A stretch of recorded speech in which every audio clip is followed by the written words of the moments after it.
3 কোটি কর্মী নিয়ে জেলে যাওয়ার হুমকি থেকে সরে এলেন জামাতের আমির ডক্টর শফিকুর রহমান। সেই সাথে উপদেষ্টা কার্যালয়ের সামনে ঘোষিত গণ অবস্থান কর্মসূচিও স্থগিত করেছে জামায়াত। স্থগিত হয়েছে জামায়াতে আমিরের নিজে জেলে যাওয়ার কর্মসূচিটিও।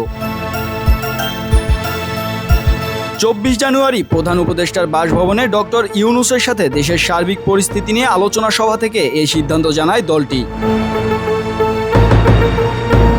দেশের সার্বিক পরিস্থিতি নিয়ে আলোচনার জন্য প্রধান উপদেষ্টা ডক্টর মোহাম্মদ ইউনূসের সঙ্গে বৈঠক করেছেন বাংলাদেশ জামাতের আমির শফিকুর রহমান। জামাতে ইসলামীর কেন্দ্রীয় প্রচার ও মিডিয়া বিভাগের সেক্রেটারি মতিউর রহমান আকন্দ এ তথ্য নিশ্চিত করেছেন।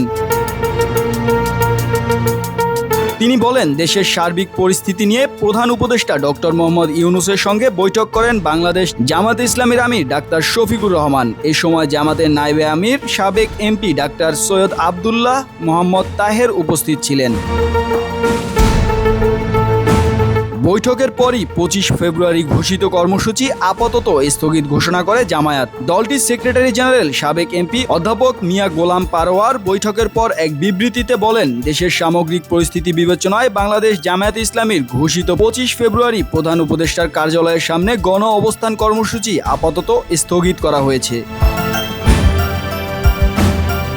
আমিরে জামায়াত ডাক্তার শফিকুর রহমান তার স্বেচ্ছায় গ্রেপ্তার হওয়ার কর্মসূচিও আপাতত স্থগিত রাখতে সম্মত হয়েছেন বলেও জানা যায়। এর আগে ডক্টর শফিকুর রহমান জেলবন্দি জামায়াত নেতা এটিএম আজহারের মুক্তির দাবিতে 3 কোটি সমর্থক নিয়ে তিনি জেলে যাবেন বলে হুঁশিয়ারি দিয়েছিলেন।